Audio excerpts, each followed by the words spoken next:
사람들이 살아가는 이야기들 중 많은 부분은 주도권을 잡기 위한 싸움에 관한 이야기입니다. 우리가 좋아하는 영화나 드라마의 소재들을 보면 대부분 서로 주도권을 잡기 위해서 경쟁하고 싸우는 과정에서 생겨난 에피소드를 그리고 있습니다.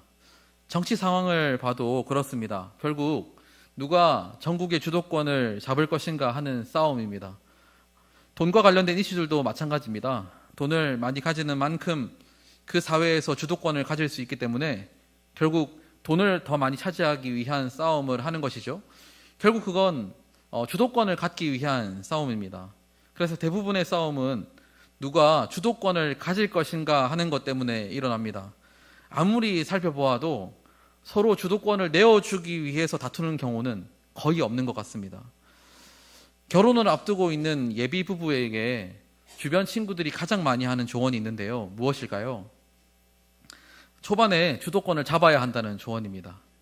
신랑에게는 남자친구들이 또 신부에게는 여자친구들이 그렇게 조언을 하는데 제가 이렇게 한번 보니까 그런 조언을 하는 친구들은 대부분 아직 결혼을 하지 않은 사람들이 대부분입니다.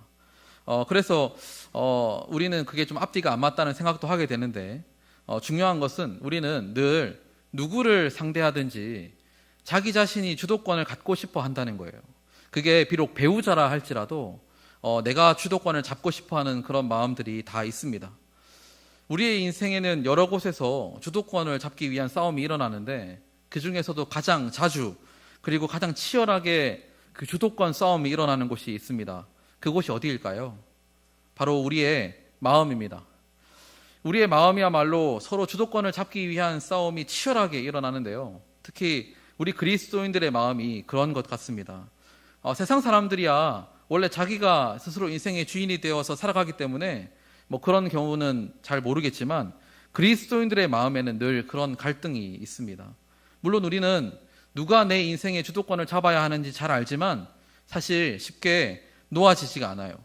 내가 인생의 주인이 되고 싶어하고 세상 사람들이 추구하는 윤택함을 따라가고 싶은 마음이 굴뚝 같습니다.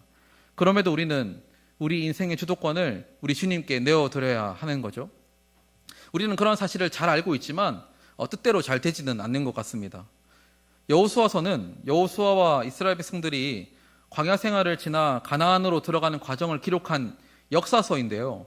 하나님께서 그들을 가나안으로 인도하시는 이유는 바로 그곳에서 믿음으로 살아가도록 하기 위함입니다. 하나님께서 이 모든 과정 가운데 함께 하시면서 그들에게 한 가지를 분명하게 가르쳐주고 있는 것이 있는데요. 그것은 바로 승리하기 위해서는 주도권을 누가 갖고 있어야 하는가 하는 것입니다. 그리스도인이라면 승리하기 위해서 그 인생의 주도권을 누가 갖고 있어야 할까요? 본문의 내용은 바로 앞에 나왔던 10장과 연결되어 있는 본문입니다.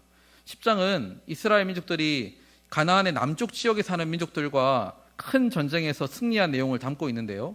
특히 그들의 승리는 하나님의 놀라운 개입으로 인해 얻게 되었고 전무후무한 최고의 승리를 얻게 되었습니다. 10장 16절부터는 이스라엘을 대적했던 다섯 왕들이 어떤 최후를 맞이했는지가 나오는데요. 그들은 굴에 갇혀 있다가 끌려 나와서 비참하게 죽임을 당했습니다. 이스라엘 백성들은 거기서 멈추지 않고 이스라엘 군대는 가나안 남쪽 지역의 나머지 지역들을 대부분 다 정리를 했어요. 그리고 남쪽 지역 민족들과의 전쟁을 결론 지으면서 여호수아 10장 40절에서 42절에는 이런 말씀이 기록되어 있습니다. 함께 우리 말씀을 읽도록 하겠습니다. 이와 같이 여호수아가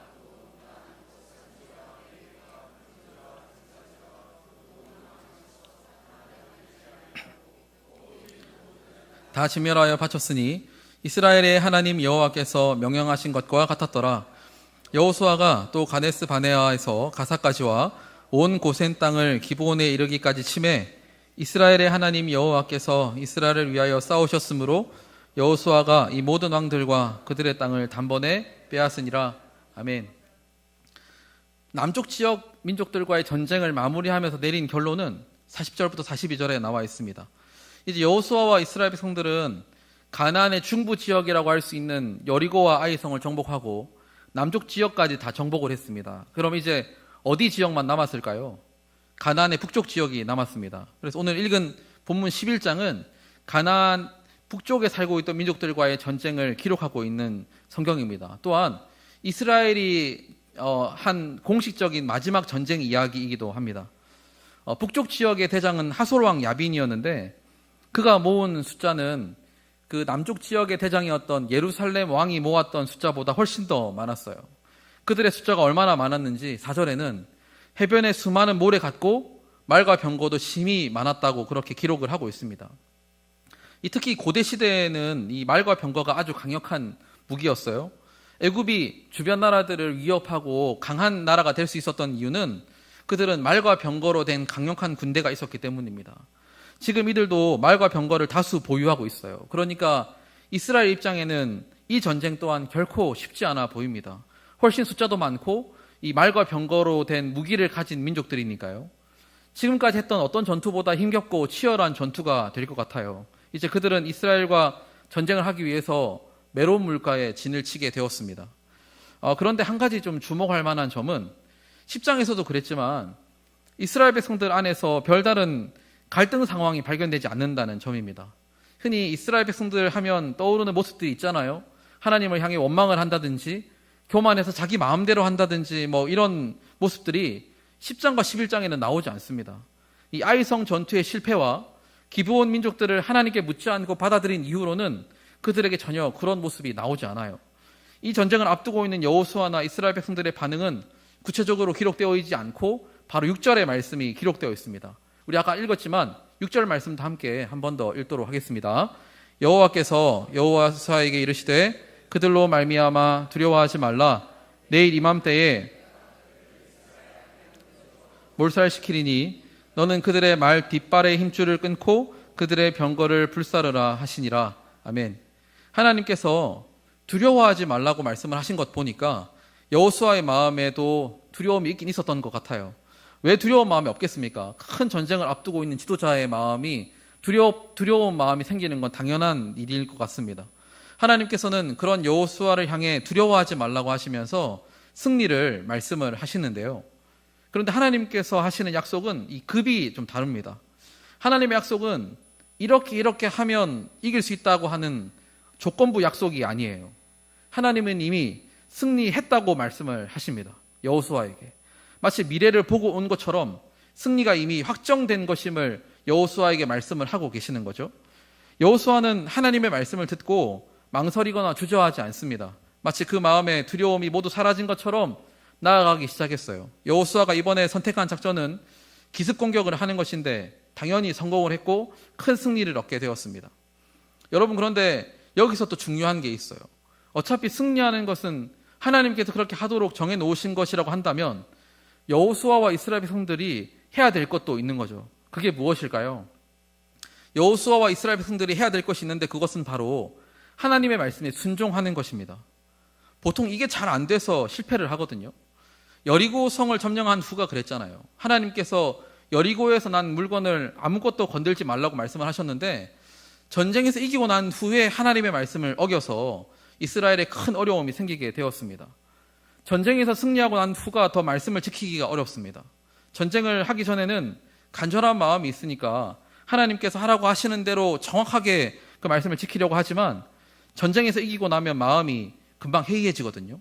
사람이 화장실 들어갈 때 마음 다르고 나올 때 마음이 다르다고 하나님께서 그 큰 산을 넘어가게 하신 후에는 마음이 해이해지게 되는 것 같습니다. 우리도 간절함이 있을 때랑 그렇지 않을 때 마음가짐이 다르고 사실 하나님의 말씀을 대하는 태도가 달라질 때가 있거든요. 그렇지만 사실 더 중요한 것은 전쟁에서 승리하고 난 후의 일입니다. 그때도 하나님의 말씀에 순종하는가 하는 것이 사실은 하나님이 보시는 핵심이에요. 하나님께서는 그때 그 순종의 모습을 보시기 때문에 그렇습니다. 다행히 이 몇 번의 실패를 겪은 여호수아와 이스라엘 백성들은 하나님의 말씀을 그대로 수행을 합니다. 사실 욕심이 날 수도 있는 상황이거든요. 하나님께서는 말 뒷발의 힘줄을 다 자르고 그들의 병거를 불사르라고 말씀을 하셨어요.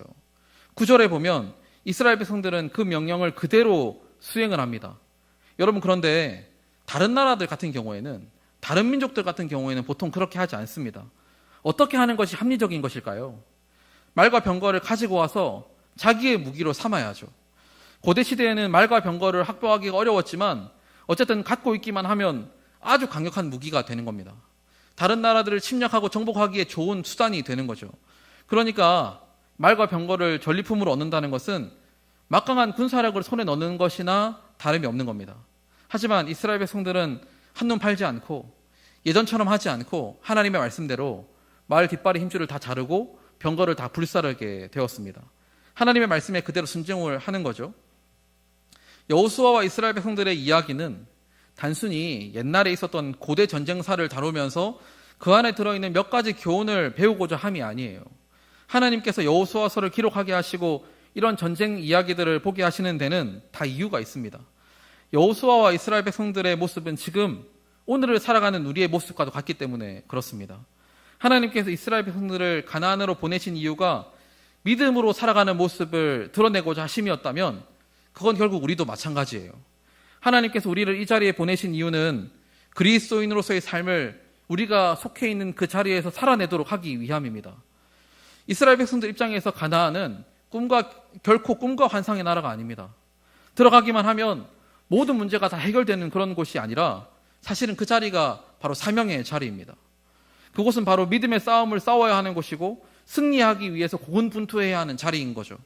그렇다면 그곳에서 하나님이 보내신 그곳에서 믿음으로 승리하기 위해서는 어떻게 해야 할까요?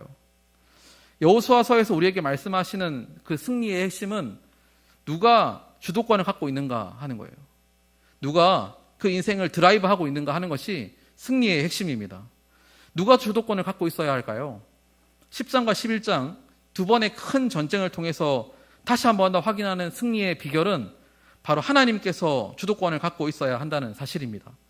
10장 후반부, 아까 처음에 읽었던 10장 후반부에는 남쪽 지역의 가나안 민족과의 전쟁을 마무리하면서 다음과 같이 말씀을 하고 있었어요. 40절에는 여호수아가 그렇게 한 이유가 이스라엘의 하나님 여호와께서 명령하신 것과 같았더라고 기록하고 있고, 42절에는 이스라엘의 하나님 여호와께서 이스라엘을 위하여 싸우셨으므로 여호수아가 이 모든 왕들과 그들의 땅을 단번에 빼앗았다고 그렇게 말씀을 하고 있습니다. 주체자가 누구인가요?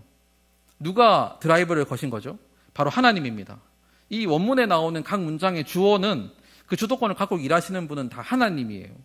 여호수아는 그저 하나님의 말씀대로 순종했다고 그렇게 기록되어 있습니다. 그러한 사실은 오늘 본문에서도 발견할 수 있는데요. 6절에는 여호와께서 먼저 여호수아에게 나타나셔서 두려워하지 않을 것과 이미 승리했음을 말씀을 하고 있습니다. 한글 성경에도 잘 표현되어 있지만 이 히브리어로 된 성경에는 그 주체자 하나님의 역할이 더욱 선명하게 드러납니다. 8절에서도 여호와께서 그들을 이스라엘의 손에 넘겨주셨다고 말씀을 하고 있어요. 모든 것은 하나님께서 하셨다고 기록되어 있는 것이죠. 여러분, 여호수아서는 전체 24장으로 되어 있는데 크게 두 부분으로 나눌 수 있습니다. 1장부터 12장까지, 13장부터 24장까지로 나눌 수 있는데 이 첫 번째 부분에는 여호수아와 이스라엘 백성들이 가나안을 정복해 가는 과정이 기록되어 있거든요. 그 과정은 대부분 전쟁에 관한 것이기 때문에 승리하거나 혹은 패배하거나 하는 결과가 바로 드러났습니다. 여호수아는 그 과정에서 승리하기도 했지만 실패도 맛보았어요. 그렇게 여기 11장까지 왔고 마지막 전투 장면이 기록되어 있는 것이죠. 그 과정을 우리가 살펴보면서 알 수 있는 사실은 바로 이스라엘의 주도권이 하나님께 있을 때 승리했다는 사실입니다. 15절에는 오늘 읽었던 말씀 11장 15절에는 그러한 관계가 아주 잘 정리되어 있는데요. 우리 15절 말씀 한 번 더 함께 읽도록 하겠습니다. 여호와께서 그의 종 모세에게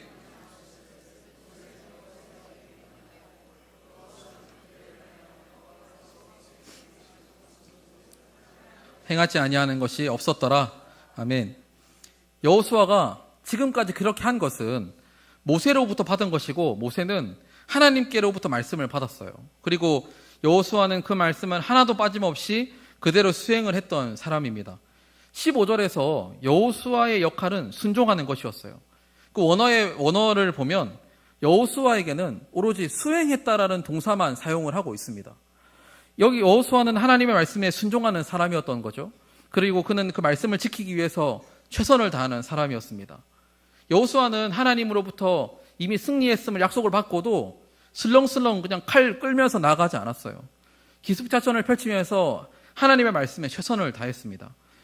이 하나님의 말씀에 최선을 다한다는 것은 결국 하나님의 뜻을 구하고 하나님의 뜻대로 되기를 위해서 최선을 다한다는 것이죠. 이게 무엇을 의미할까요?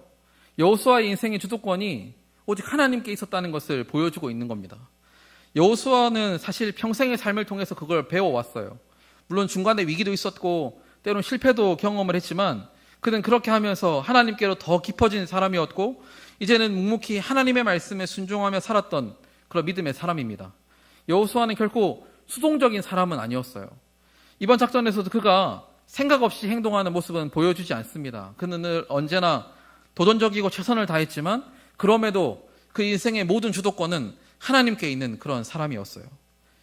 설교를 시작하면서도 말씀을 드렸지만 우리의 마음은 늘 주도권 싸움으로 가득합니다.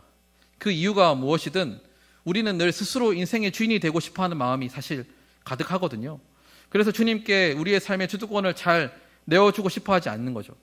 결국 스스로 인생의 주인이 되어서 살아간다는 것은 여전히 죄인의 본성을 갖고 있다는 말이기도 합니다. 가장 처음 하나님께서 창조하셨던 사람의 마음에는 그렇지 않았거든요. 그들은 스스로를 자기 인생의 주인으로 여기지 않고 하나님을 믿고 온전히 하나님을 신뢰하며 하나님을 주인으로 섬기는 그런 사람들이었습니다. 그리고 선악과를 따먹지 않는 것으로 자기의 믿음과 신앙을 고백하던 사람들이었어요. 하지만 죄는 인생의 주도권을 하나님이 아닌 자기 자신이 갖도록 만들었습니다. 스스로 인생의 주인이 되고자 하는 마음이 죄의 본질인 거죠. 하나님처럼 될 수 있다는 꿰매 넘어간 것도 결국 그러한 맥락에서 일어난 사건입니다.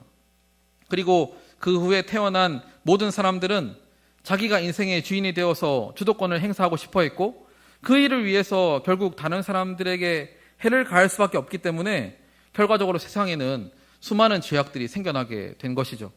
자기가 인생의 드라이브를 걸고 싶어하고 자기가 세운 그 기준에 따라 하려고 하다 보니까 결국에는 서로 충돌하게 되고 상대방을 힘으로 제압할 수밖에 없는 그런 세상이 되고 말았습니다.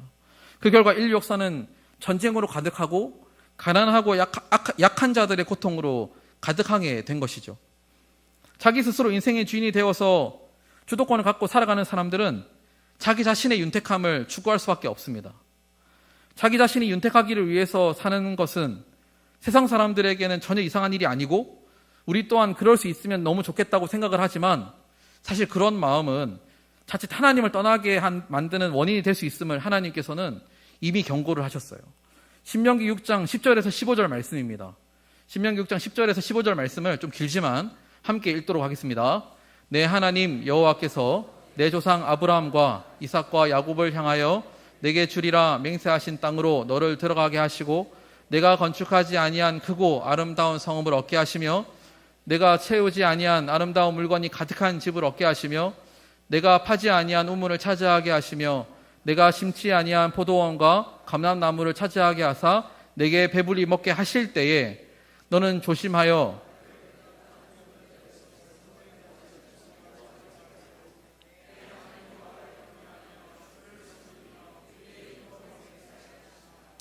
너희는 다른 신들 곧 내 사면에 있는 백성의 신들을 따르지 말라.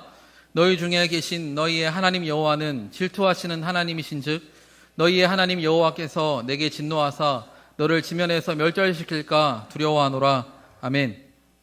이건 가나안으로 들어가기 전 모세가 이스라엘 백성들에게 전했던 하나님의 말씀입니다. 가나안으로 들어가서 윤택감을 얻게 되었을 때 그때 일어날 수 있는 불신앙에 대해서 경고를 하고 있는 거죠.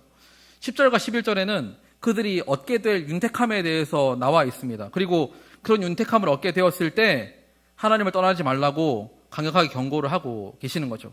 우리가 결과를 잘 알고 있기 때문에 이 신명기 6장에 나오는 이 경고는 더욱 우리에게 의미 있게 다가옵니다.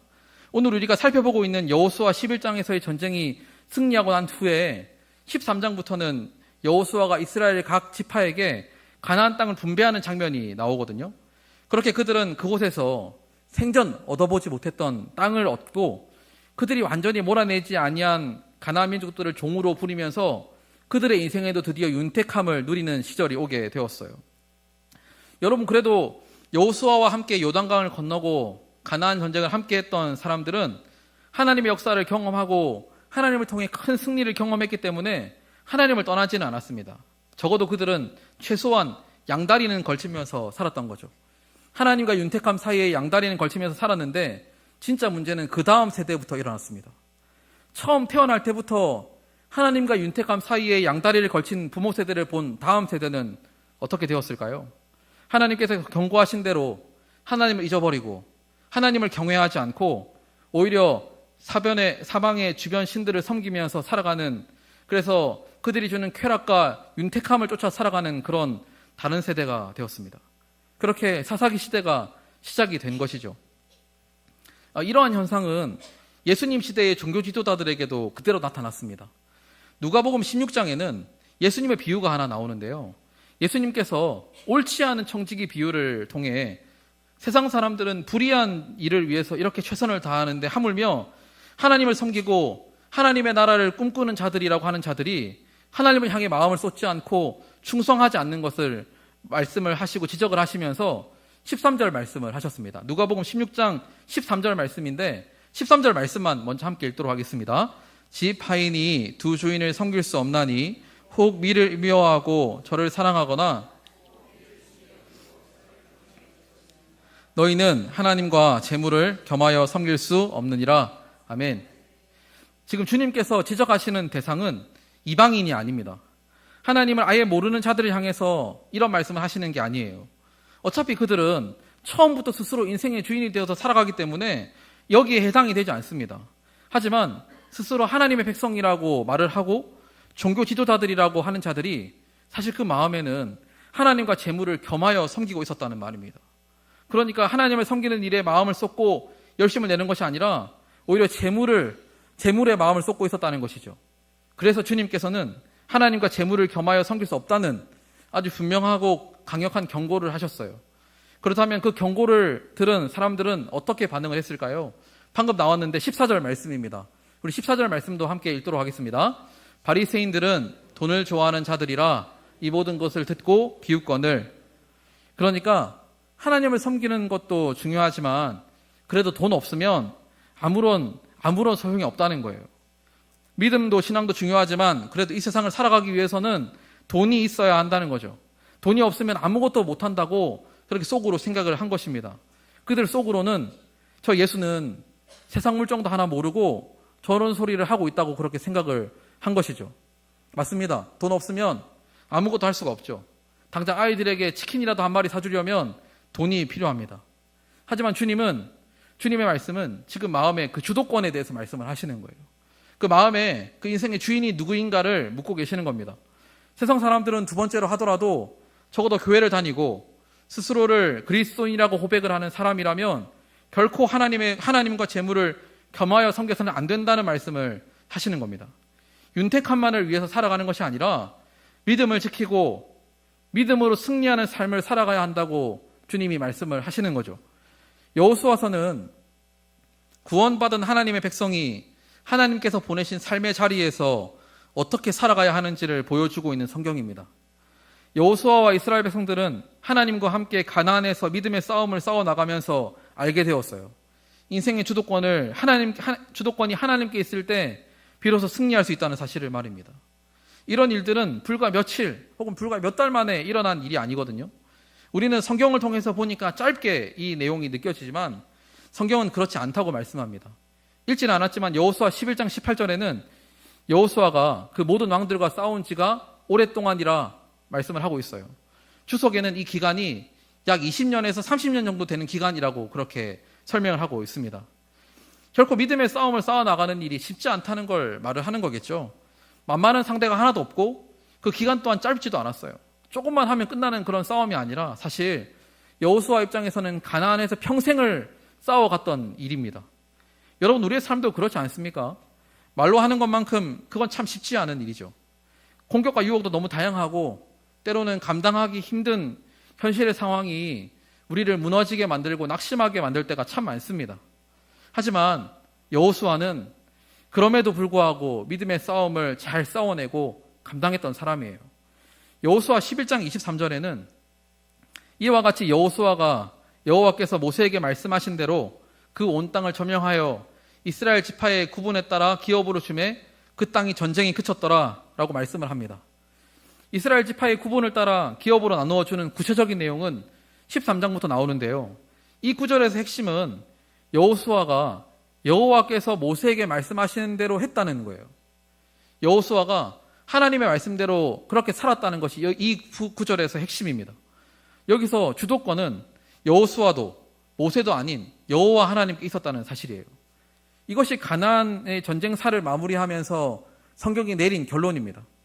그래서 여호수아서의 주인공은 여호수아도 아니고 율법을 전했던 모세도 아니라 바로 여호와 하나님이에요. 여호와 하나님이 함께 하실 때 승리할 수 있었습니다. 여기 계신 성도님들의 인생의 주도권은 누가 갖고 계신가요? 정말 우리 주님께서 우리의 인생의 주인이 되십니까? 그래서 정말 하나님과 함께 동행하는 삶을 살아가고 계신가요? 올해 우리 신일교회 주제가 기도와 감사로 아뢰라입니다. 어떤 사람이 기도하고 감사할 수 있을까요? 바로 그리스도인입니다. 정말 하나님께 붙들린 사람, 정말 인생의 주도권을 하나님께 내어준 사람이야말로 정말 이와 같이 기도와 감사를 할 수 있는 사람이 아닐까 생각합니다. 자기 인생의 주인이 정말 주님이라고 고백하는 사람이 쉬지 않고 기도하고 범사에 감사할 수 있는 것이겠죠. 그런 사람이야말로 진실된 이런 고백을 할 수 있을 거라고 생각합니다. 마지막으로 우리가 우리 주님께 우리의 인생의 주도권을 내어드릴 수 있는 이유가 무엇인지 아십니까?